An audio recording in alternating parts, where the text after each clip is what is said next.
Hello viewers, in today's video I will talk about certain important aspects of MRCS ENT OSCE. I'll give you some tips and I'll also try to dispel of some myths that are associated with MRCS ENT OSCE. I've made several videos talking about how to pass MRCS ENT OSCE. I had my own experience of passing MRCS ENT OSCE in my very first attempt. I've also talked about how a friend of mine passed MRCS ENT OSCE in her first attempt, and there are several practice with pushpen videos on my channel where I have practiced with several people the communication skills that are believed to be the toughest part of MRCS ENT OSCE. A number of videos are already available on my channel talking about this topic. Regardless of that, I still get a lot of new questions because every year new people are appearing in the exams and they have very interesting questions. So recently MRCS Part A September session results were declared, and congratulations to everyone who has passed MRCS Part A. And I would just take a moment to address those who have not passed MRCS Part A. Please don't lose heart. It is an extremely difficult exam and please consider appearing in it one more time. The easiest way to pass MRCS Part A, in my humble opinion, is to take coaching from MRC Sala. I'm not saying it makes it easy. It is still a difficult exam, but it becomes easiest comparatively. Relatively speaking, it becomes easiest if you take coaching from MRC Sala. Please search MRC Sala. I'll leave a link to it in the description below, and you will benefit greatly if you take that coaching. I did not take MRC Sala coaching, but I believe I don't know anyone who has passed MRCS Part A in the first attempt without taking MRC Sala coaching. That's not to say that taking coaching is a bad idea, or if you pass without taking coaching you are somehow superior. I'm not saying any of that. It's just my suggestion. If you want to pass MRCS Part A, I believe a worthwhile option is taking MRC Sala coaching. Having said that, if you want to pass MRCS ENT OSCE, the best coaching I am aware of is one provided by Dr. Osama Salim called Don's Master Course, DOHNS Master Course. I'll leave a link to it in the description below as well. There's even a video on YouTube where it is clearly explained what Don's Master Course is all about. I've been making videos about MRCS since January of this year, and a lot of people have been kind enough to ask me questions about it. Even people who know me personally have reached out to me after many years to ask me questions about MRCS, and I'm more than happy to answer all of your questions. So I thought I should make another video addressing those who are appearing in MRCS ENT OSCE, whether it is in October of 2024 or subsequently. The very first thing I want to tell you is, if you are from the ENT background, then MRCS ENT OSCE will be held only for a few more sessions. There will be one in October of 2024, there will be 3 in 2025, one in February, one in May and one in October, and the last MRCS ENT OSCE pattern exam will be held in February of 2026. No more ENT pattern OSCE tests will be there. So if you're from the ENT background and if you have passed MRCS Part A, then please don't waste time. Please book the exam as soon as possible. However, the moment you go to book the exam, what you are hindered by is the fee of the exam fee, which is north of 1000 British pounds. That's a steep amount, especially if you're earning in Indian rupees. I acknowledge that, but you are limited by the number of attempts. You can only have 4 attempts, and there are only 5 more times that the exam will be conducted. So please try to book the exam as soon as possible, because once the number of ENT pattern exams get exhausted, then you will only have general surgery pattern exams, and that may become more tricky for somebody who is from an ENT background. Let me tell you about the questions I was recently asked in the last 1 week on social media. So the first question that I was asked was, how is the course? This is with respect to Dr. Osama Salim's coaching. So my reply was, this is the best course that is imaginable. Why is it the best course? Because it is provided by somebody who is working in the UK in the NHS. He himself has passed the exam. So he is able to talk about each and every aspect of the test. He's able to talk about the communication skills aspect, which is called the manned exam. He's also able to talk about the non-manned exam, or the knowledge based aspect of it. So it's a very comprehensive course. He makes it very simple, and also he does not bombard you with extra information. The information that is provided in the course is just adequate to pass the exam. It will not make you the most knowledgeable person in the world of otorhinolaryngology, but you don't need to be the most knowledgeable person in the world of otorhinolaryngology to pass MRCS ENT OSCE. The biggest myth associated with MRCS ENT OSCE is that you have to read a lot of ENT. You don't. You just need to read enough. And how much do you need to read? What do you need to read? What do you need to pay special attention to? All of that is explained in great detail and in very simple terms in Dr. Osama Salim's DONS Master Course. So, highly recommended course. It made an unfamiliar exam in an unfamiliar country, held in an unfamiliar pattern, extremely familiar to me. So what are the problems with MRCS ENT OSCE? The problems are, number one, it is held in OSCE pattern. If you are not from the DNB background, OSCE pattern could be a new thing for you. It is held in the UK. Traveling to the UK has its own issues. We'll come to that later. And you have to communicate with somebody who is speaking in a different accent. So these issues are also there. And most importantly, communication skills is something that is not assessed in great detail during our post-graduation in India, but they are assessed in MRCS ENT OSCE. So these are the challenges. Assessment of communication skills, which is new for Indian doctors.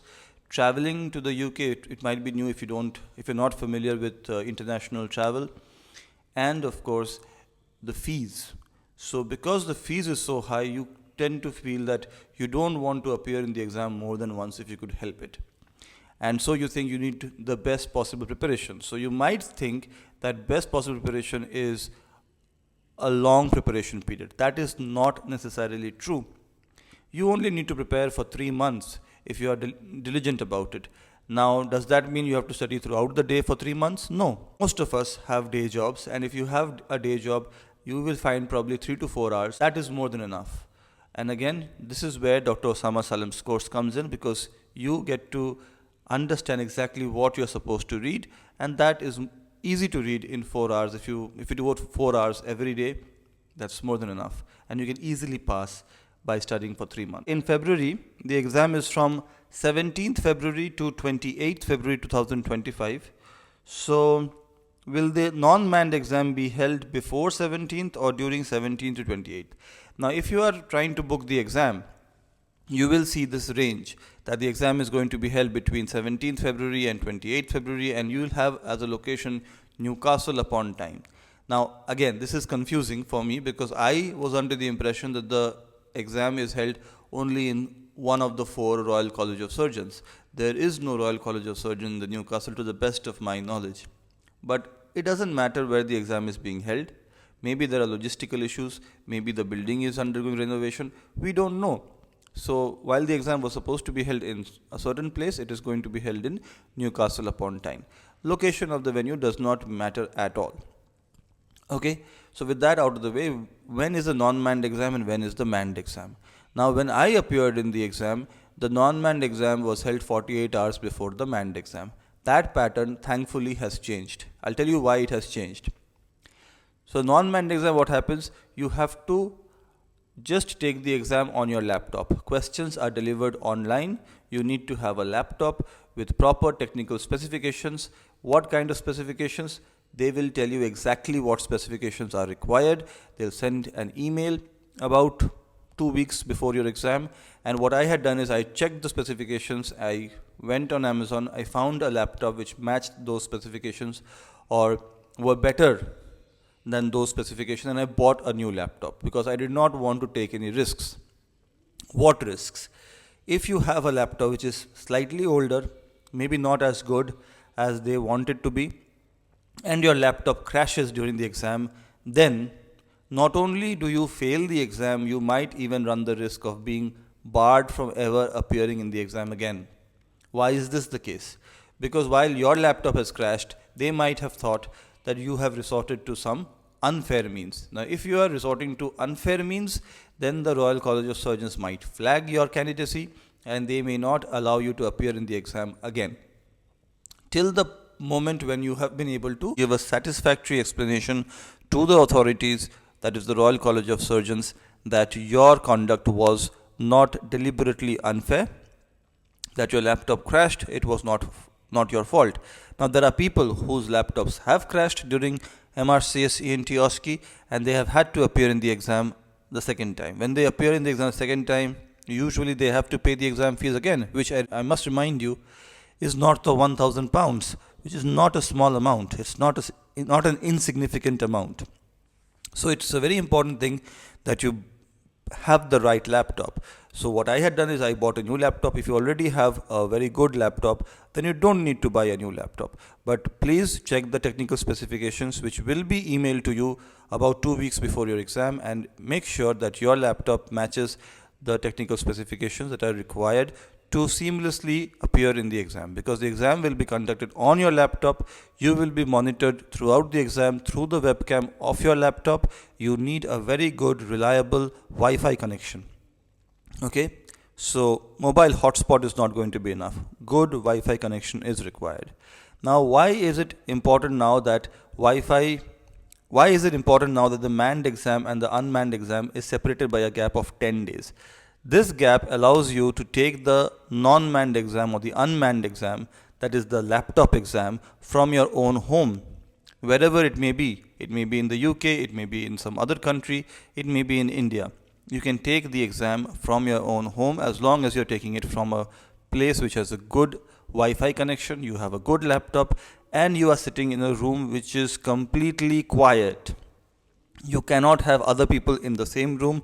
You cannot have people talking loudly from outside the room. You cannot have people knocking on the door while you're taking the exam. All these activities are flagged as suspicious activities, and your exam results may be withheld unless you provide a satisfactory explanation regarding why these activities were happening. So you can take the exam from a quiet room in your own home if you have a good laptop and if you have a reliable Wi-Fi connection. You don't need to go to the UK for the non-manned exam. Now, once the exam is done, you can go to the UK on the date of your manned exam. You can spend whatever duration you want to spend in the UK. If you want to travel a bit, that is up to you. But ideally, you only need to go to the UK for a single day for the manned exam. You reach the day before, take the exam, you can come back the very next day, which was not the case with me, because for me, I had to appear in the non-manned exam on a Monday and the manned exam was on a Wednesday. I could not take the risk of taking the non-manned exam in India on Monday and then taking an evening flight and reaching UK on Tuesday and then appearing in the manned exam on Wednesday. That schedule was too tight for me. So that is the advantage now. So usually what happens is, if you have a range of 17th to 28th February, the first date is the date of the non-manned exam, and then you have the manned exam. Again, all these dates will be clarified to you a month before the exam, 1 month before the exam. You'll get an email. Next question is, for visa purpose, will Royal College of Surgeons send us a letter? Yes, Royal College of Surgeons will send a letter, but you have to request it. You have to send an email to the Royal College of Surgeons, Royal College through which you have applied for MRCS Part A. Please send an email to them requesting a visa support letter, and please enclose your pass result of MRCS Part A. They will happily provide a visa support letter. This visa support letter will make your job very easy when you're applying for a UK visa. When should you apply for a UK visa? Apply for a UK visa as soon as possible. From my own experience, I can tell you that I appeared in MRCS Part A, then I received the news that I had passed MRCS Part A, and only after that did I start the entire international travel process. Okay? Some of you may not even have a passport. Maybe you were waiting to pass MRCS Part A to apply for a passport. So then, good news, now that you've passed MRCS Part A, apply for a passport, get the passport, and then apply for UK visa. I have a dedicated video talking about how to apply for UK visa. Please check that out. And if you have any questions regarding UK visa or anything related to MRCS ENT OSCE, please let me know in the comment section. So when should you apply for it? Apply for the UK visa as soon as possible. I know people who had to wait for months to get UK visa, but from my own experience, I got UK visa in about 10 business days. So if everything is in order, you would not have to wait for more than 10 business days. And when you are applying for UK visa, please don't forget to provide the visa confirmation letter. When I went to the UK to get my diploma of MRCS ENT OSCE, I went with my parents. So the Royal College of Surgeons was also happy to provide a visa support letter for my parents, because they were accompanying me as guests to be present during the diploma presentation ceremony. So the Royal College of Surgeons are very helpful. They're very helpful as long as you send the email and request the help that you need. People who have been reaching out to wanting to practice with me, my suggestion is practice with someone who is appearing in the exam. The feedback you will get from someone who is appearing in the exam is going to be much more legitimate than someone like me who has appeared in the exam in May of 2023. It has already been a while. I have forgotten a number of things, but if you still insist on practicing with me, please reach out to me in the comment section or on Instagram. My Instagram handle will be visible on this video, and I'll be happy to practice with you. But again, first preference should be for someone who is appearing in the exam with you. I know there may be appeal in practicing with me because I have already passed the exam.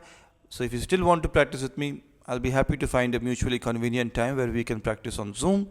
But the best preparation is with somebody who is appearing in the exam and somebody who is present in the same room with you. Because practicing in Zoom does not create the same exam experience as practicing with someone sitting opposite you at the same table. This is where I want to make a video about my experience of practicing a day before my MRCS ENT OSCE manned exam in Burger King. I remember practicing with a colleague of mine for 6 hours at a stretch. Both of us were appearing in the exam the next day, and if I had not practiced with her for 6 hours at a stretch in Burger King in Glasgow, I'm pretty sure I would not have passed MRCS ENT OSCE. So I feel the best preparation is in person with somebody who is appearing in the exam with you. And maybe you can arrange that. Maybe you can travel to a place wherever your MRCS ENT OSCE manned venue is. Make sure that, of course, other people will also be going there. If you are able to get in touch with them, maybe schedule some time and practice with them the day before the exam. That really is important. But still, if you want to practice with me, I'm available. You can reach out to me and we can set up a mutually convenient time to practice on Zoom. So I received this message from someone who is appearing in October 2024, and this may be a situation you might be facing also. So if you are facing this problem, then this is what you should do, in my humble opinion. What is the problem? So somebody said, my MRCS ENT OSCE is on 21st October and manned exam is on 30th October in Glasgow. My first visa request was refused on 1st October. Hence I am applying on priority basis. Mostly it will be done by tomorrow. Results are in 5 working days. I will know by 16th October. If it gets rejected again, is there any possibility that RCS will consider 2 times rejection and postpone my exam to February 2025? So this is a problem, of course. Now what you should do to get visa is, number 1, apply for visa support letter. That is, send an email to the Royal College of Surgeons, get the visa support letter. Then read the UK visa process properly and read it yourself, because the language is pretty clear. You just have to devote a little bit of time to read all the things mentioned there. And of course, if you need help, please reach out to people you know. And if you don't know anyone, reach out to me. Apply for a visa confirmation letter, read the regulations, choose the appropriate visa, and then apply for it. Okay? You have to pay a certain sum. If you want an early date, then you have to pay a little bit more. So that all of that is there. Cost depends upon how soon you want the visa. So once you've done that, you usually get the visa in 2 weeks. But if you don't get the visa, if your visa gets rejected, then you can send that information to the Royal College of Surgeons, and usually the Royal College of Surgeons do postpone the exam. I know from a friend of mine, this is an anecdote I want to share. A friend of mine who was appearing in MRCS ENT OSCE, he was on the way to the airport when he found out that somebody in his family was ill. So he had to cancel the plan. He returned home and he shared the medical reports with the Royal College of Surgeons, and they were happy to postpone the exam. So that does happen. They are willing to take these matters into account, because people from all over the world will be traveling to the UK to appear in the exam, and a lot of things can go wrong. If things do go wrong, then you can always tell the Royal College of Surgeons and they will postpone your exam. Now, once you postpone the exam and you think that there is something else that is also there on that day, some other exam is there, some other activity is there, then those are issues that you have to negotiate yourself, because newsflash, there will always be some problem or the other. When I appeared in the exam in May of 2023, I had that plan in mind for a long time, and something unexpected happened in my life also, which I had not planned for. But you have to figure it out as you go along. As the famous poet said, life is what happens when you're busy making other plans. So these were my tips regarding MRCS ENT OSCE. I want to highlight that you don't need to be a postgraduate trainee, or you don't need to have completed post-graduation in ENT to be able to pass MRCS ENT OSCE. You just need a little bit of knowledge in ENT. What kind of knowledge you need, you can easily procure by taking Dr. Osama Salim's DONS Master Course, which is the single best way in which you can prepare effectively for MRCS ENT OSCE. The second best way, I believe, is my channel, so please feel free to check out the videos on MRCS ENT OSCE, and if you have any questions for me, please let me know in the comment section. I always reply. Take care, bye bye, and please don't forget to be awesome.